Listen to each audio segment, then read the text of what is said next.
You've heard it 1,000 times by now. You've been told your thoughts create reality. You've been told quantum physics proves it. You've been told that simply observing something collapses the wave. That consciousness molds the universe. That manifestation isn't belief, it's science. But listen closely now, because I need to tell you something uncomfortable. You've been lied to, not entirely. Not maliciously, but just enough that the real truth, the one hiding in plain sight, has been buried beneath layers of pseudoscience, wishful interpretation, and motivational sound bites that feel deep until you actually examine them. Phrases that sound powerful but fall apart the moment you ask harder questions. Here's the part no one likes to admit. Not influencers, not gurus, not even the scientists themselves. Even the physicists who discovered quantum mechanics, the sharpest minds humanity has ever produced, don't actually agree on what is happening beneath the equations. They can predict outcomes with jaw-dropping precision. They can engineer technologies that prove the math works beyond any reasonable doubt. But if you ask them what reality is actually doing behind the scenes, you'll get 8 different answers from 8 different experts. And here's the twist: that disagreement isn't a flaw. It's the entire point. So stay with me, because we're about to go deeper. Before we step into the war between interpretations, I need you to understand something fundamental. Something that might feel like permission, real permission. Permission to stop judging yourself for being confused, because the confusion isn't yours alone, it belongs to everyone. It belongs to Nobel Prize winners, to textbook authors, to researchers who spend their entire lives trying to understand what actually happens when a particle is measured. Here's the strange truth. Quantum mechanics works flawlessly. The predictions match experiments to absurd levels of accuracy. But what it means, what reality itself is doing, remains unresolved. And not unresolved in the sense of, we'll figure it out soon. Unresolved in the sense that we've been arguing about it for over 100 years. And we're no closer to agreement than we were at the beginning. Wolfgang Zurich, one of the most influential voices in quantum theory, said it bluntly. To truly explain what's happening, we would need a complete model of consciousness itself. David Mermin, the physicist behind the Ithaca interpretation, went even further. He stated outright that consciousness lies outside the domain of what quantum mechanics can ever explain. Let that land. The people who understand this field better than anyone alive are openly admitting, we don't know.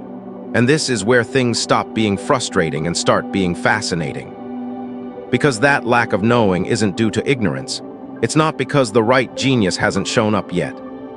It's because the question collides with something we barely understand at all: consciousness, observation, the act of noticing reality itself. So if you've ever felt lost trying to understand manifestation, if you've struggled to reconcile spiritual intuition with scientific discipline, if you've wondered whether your thoughts actually do anything, congratulations. You're in very good company. That confusion you feel, that's not weakness, that's awareness. It means you're actually paying attention. Now let me show you why this mystery matters. Everything begins with something physicists call the measurement problem. And I promise you this, once you truly see it, you can never unsee it. Here's the setup. In the quantum world, particles don't exist in definite states until they are measured. Before measurement, an electron isn't here or there. It's not even undecided. It exists in something far stranger, a superposition, a ghost-like combination of all possible locations at once.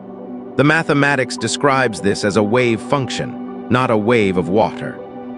Not a wave of sound, a wave of probability, a wave of potential reality, and then measurement happens. The instant you observe, the wave collapses. The electron snaps into one specific location. Every other possibility disappears. One outcome becomes real. But here's the problem. No one knows why. No one knows what actually causes the collapse. No one knows what even counts as a measurement.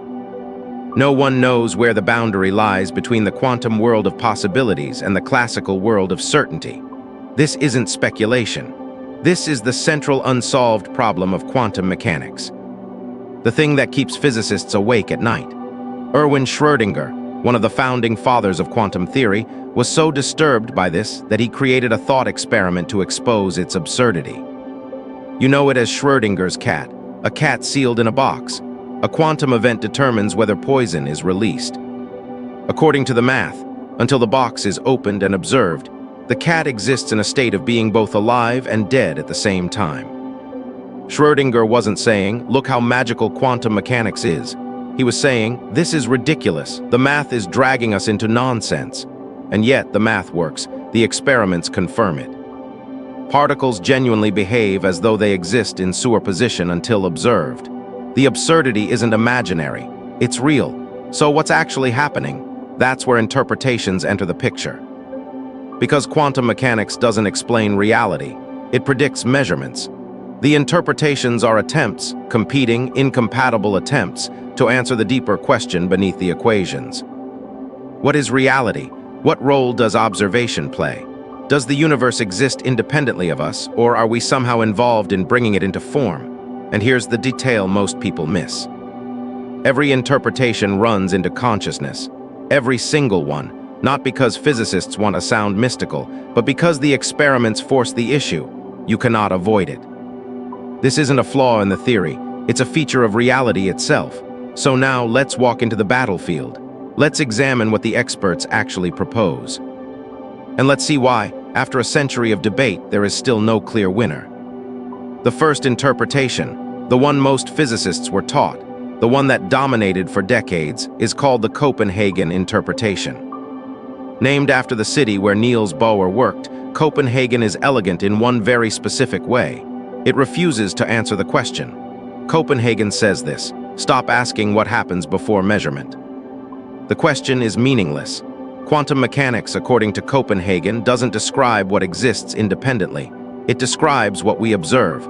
Before measurement, there is no reality to speak of. The wave function is merely a mathematical tool for calculating probabilities. And when measurement occurs, the wave collapses. How? Why? What qualifies as a measurement? Copenhagen doesn't say. It essentially shrugs and tells you, shut up and calculate. And for a long time, that attitude worked. The math was so powerful, so successful, that deeper questions felt almost inappropriate. You want predictions? Here they are. You want technology? It works. You want philosophical clarity? Sorry, not included. But there's one thing Copenhagen cannot escape. Measurement requires an observer. Something has to look. Something has to register the result. And that's where the story gets interesting. Interact. And that something, whether it's a machine, a photon detector, or a human eye, is itself made of quantum particles. So the question immediately becomes unavoidable. Where does the chain stop?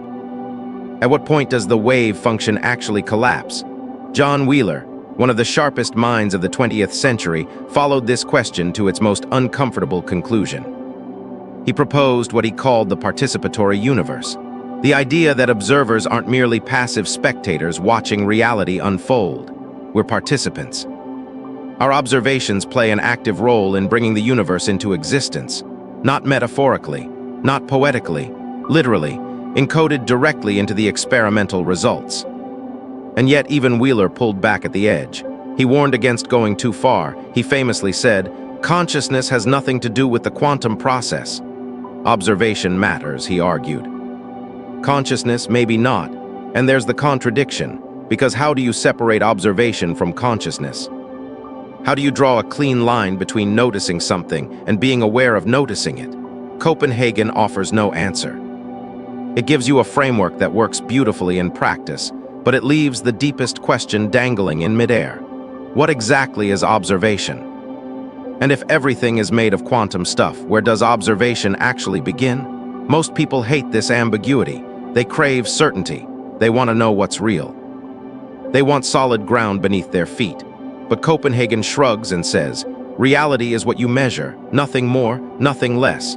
And in laboratories and experiments in engineering, that's enough. Physicists even have a phrase for it, a phrase they use with a mix of pride and resignation. For all practical purposes. FAP, Copenhagen works for all practical purposes. But philosophers, mystics, and people like you, people who want to understand what's really happening beneath the surface, FAP isn't enough. You don't want just a tool, you want the truth. And that hunger is what gives rise to the other interpretations. So let's look at one that takes the exact opposite stance. The interpretation that says the wave function never collapses. Not once. Not ever. The interpretation that claims every possibility becomes real. In 1957, a graduate student named Hugh Everett proposed something so radical, so shockingly bold, that it took decades for the scientific community to even consider it seriously. He said the wave function does not collapse. It never has. Every possible outcome of every quantum measurement actually occurs, not symbolically, not metaphorically, literally. The universe splits, reality branches, and every version of you, every possible you, experiences a different outcome in a different branch of reality. This is the many worlds interpretation. And before you dismiss it as science fiction, understand this. It is real science, peer-reviewed, actively debated.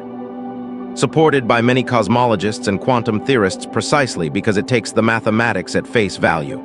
Maybe too seriously, but seriously nonetheless. Here is how it works.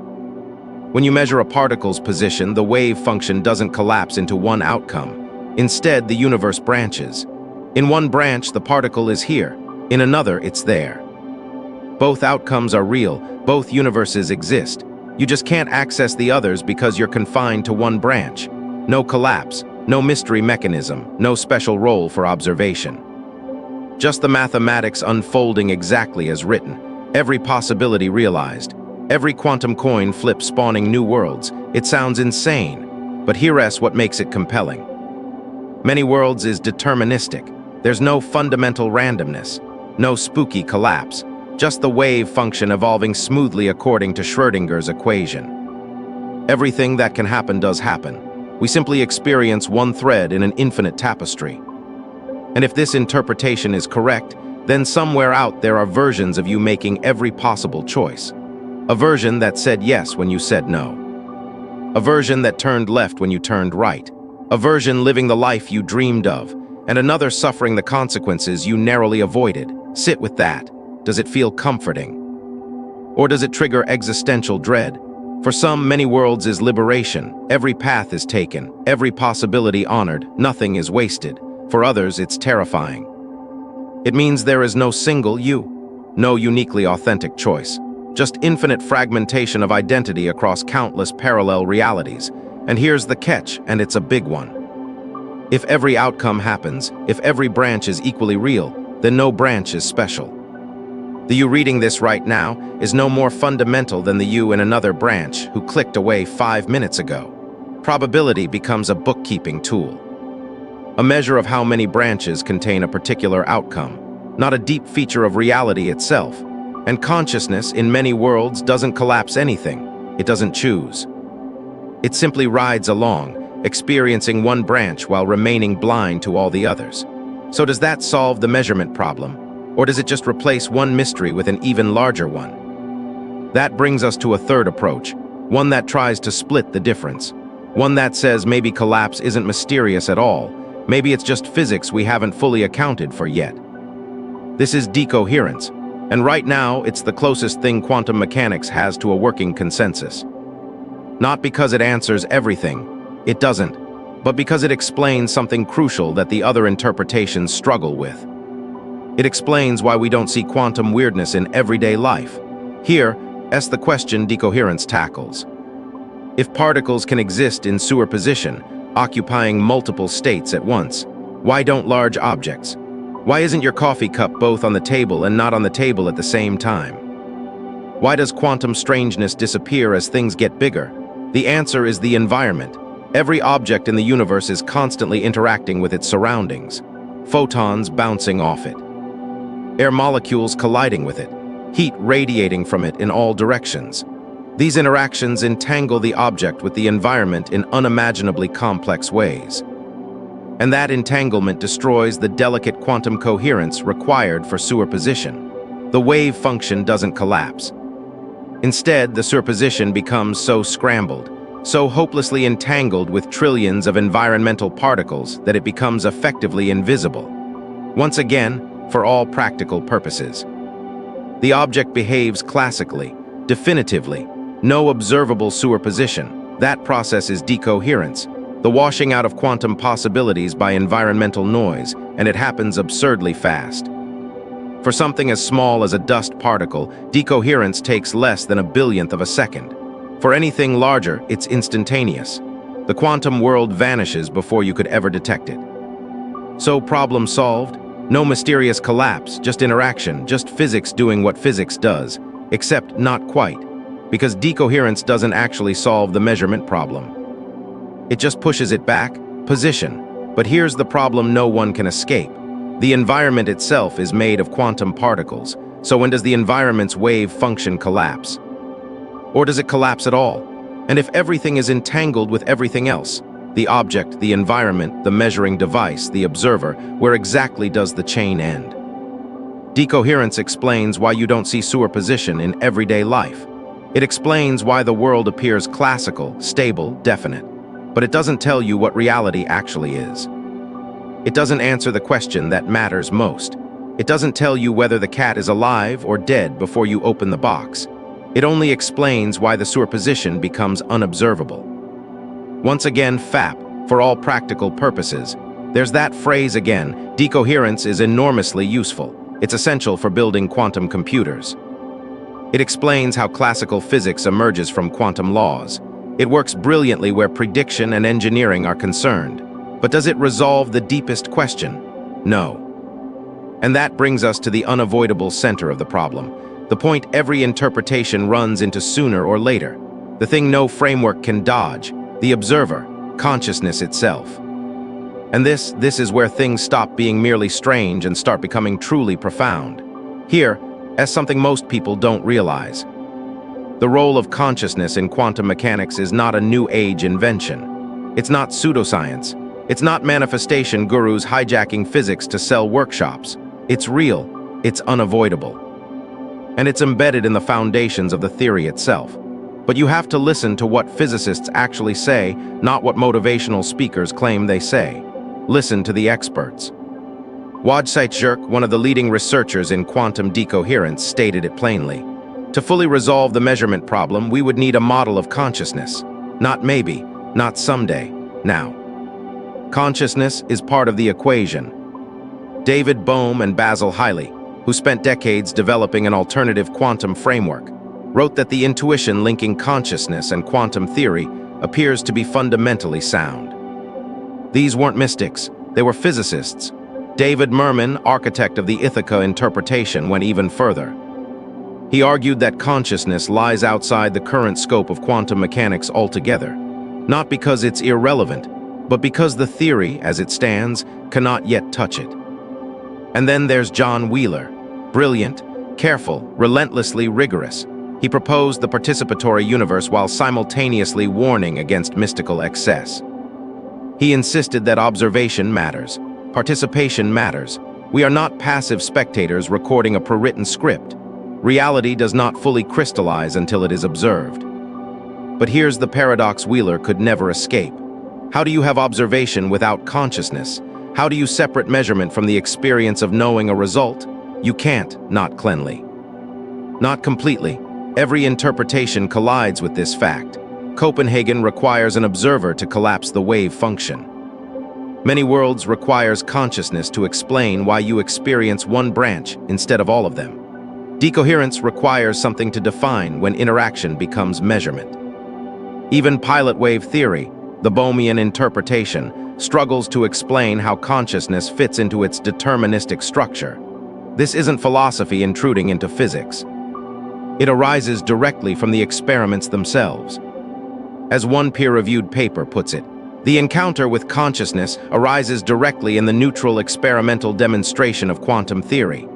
That's not a self-help slogan. That's physics literature. You cannot avoid it. So here's what this means for you, for your intuition that something is connected, for your sense that awareness matters. For your suspicion that the materialist story, reality, exists independently, and we're just biological machines observing it, is incomplete. You're not imagining things, you're seeing something real. Something the experts themselves openly acknowledge. Universal connectedness isn't mysticism, it's Bell's theorem. Observer participation isn't manifestation hype, it's Wheeler's physics. The intuition that consciousness and reality are intertwined is shared by some of the greatest scientific minds in history. But, and this is critical, that does not mean your thoughts create reality like a cosmic vending machine. It means the relationship is far deeper, more subtle, more profound than any slogan or soundbite could ever capture. So what are the implications? What does any of this actually mean for how we live? Let's go there. In 1964, a physicist named John Stuart Bell proved something that shattered our deepest assumptions about reality. He demonstrated that if quantum mechanics is correct, and every experiment says it is, then the universe is fundamentally non-local, interconnected, not metaphorically, not spiritually. Mathematically, experimentally, this is Bell's theorem, and it is one of the most important results in the history of science. Here, that's what it tells us. If two particles interact and then separate, no matter how far apart they travel, even light years, they remain connected. Measure one and the other responds instantly. Not because information travels between them, not because of a hidden signal, but because, at a fundamental level, they were never truly separate. They are components of a single quantum system.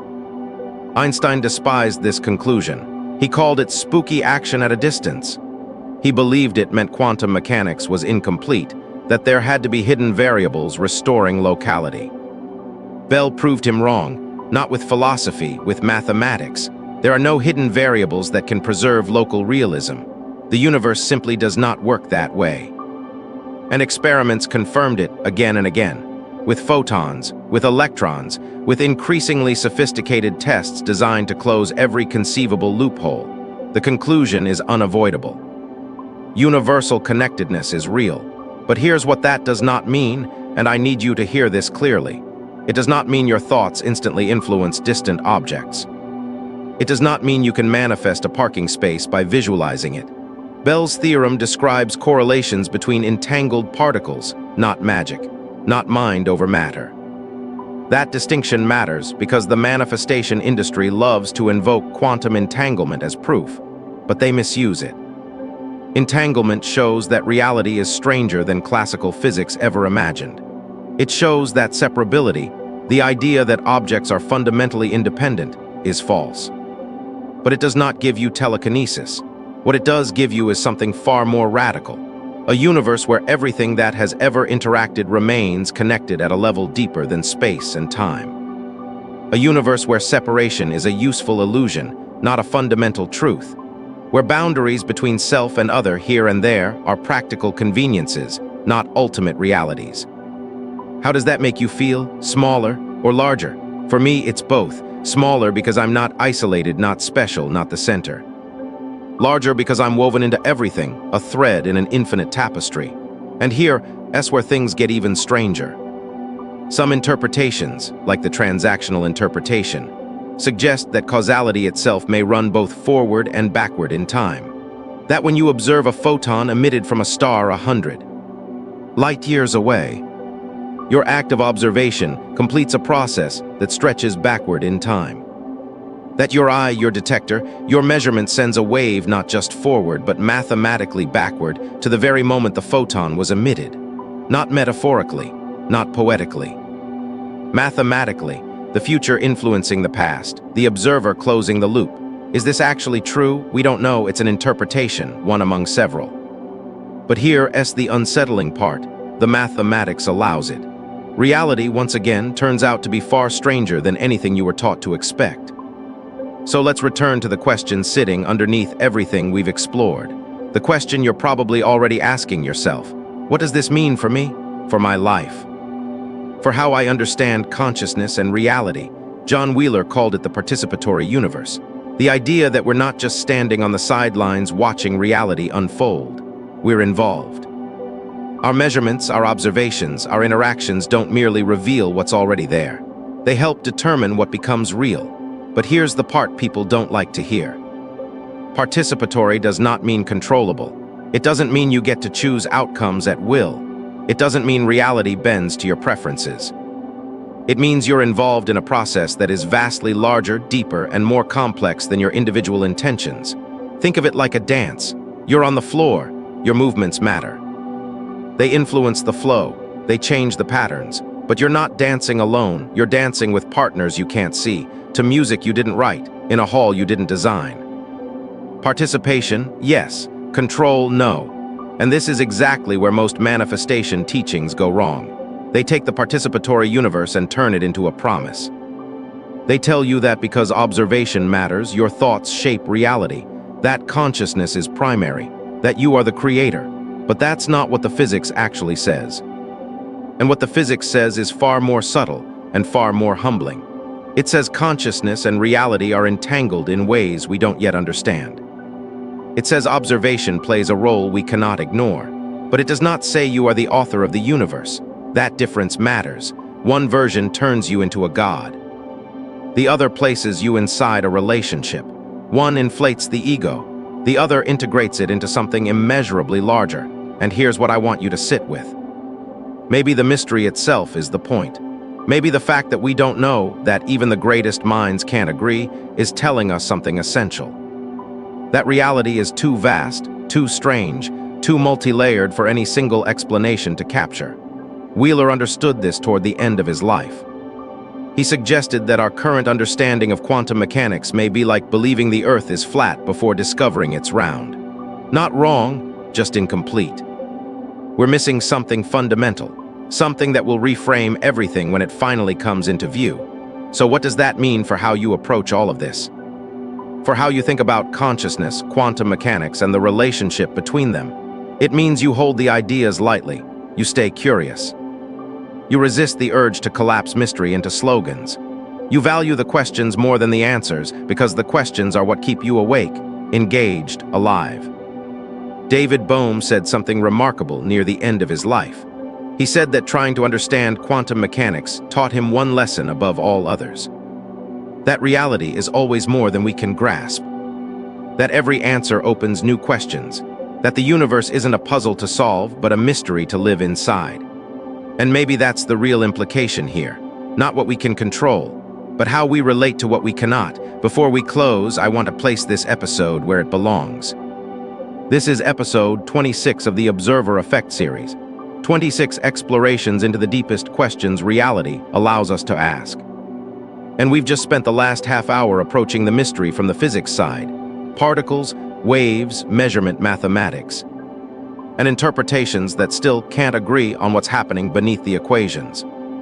But there's another side to this story, the consciousness side.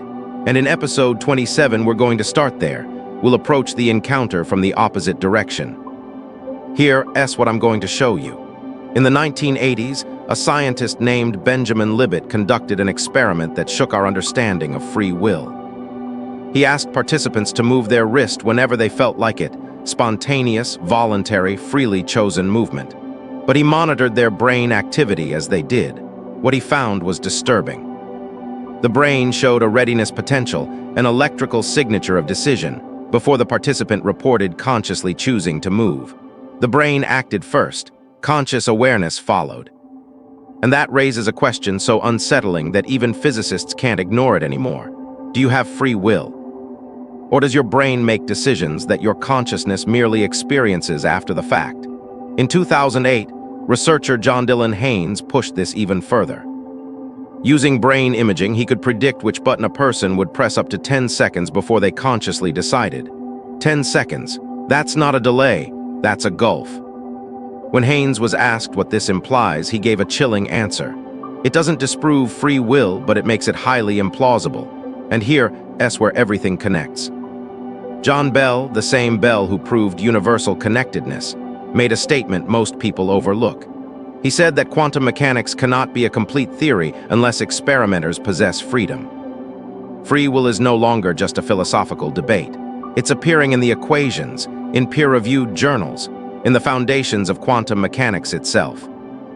And centuries before any of this, an 18th century philosopher named George Berkeley said something that sounded absurd at the time. To be is to be perceived. Nothing exists unless it is observed. When people mocked him, he had a response, one that now intersects eerily with consciousness, observation, and the participatory universe Wheeler described. Episode 27 will take you there. Into experiments that challenge your sense of agency. Into philosophy that predicted quantum strangeness long before physics caught up. Into the hard problem of consciousness, which physicist David Chalmers says may be as unsolvable as the measurement problem itself. So far, we've approached from physics toward consciousness. Next time, we reverse direction. And when those two paths meet, when you hold both mysteries at once, something shifts. Not because you finally understand, but because the question itself changes. The playlist and the next episode are linked below. If this journey is calling you, if you're ready to go deeper into the encounter, I'll see you in episode 27. Until then, stay curious. Stay rigorous and stay awake to the mystery. This is Observer Effect, and the real observation is only just beginning.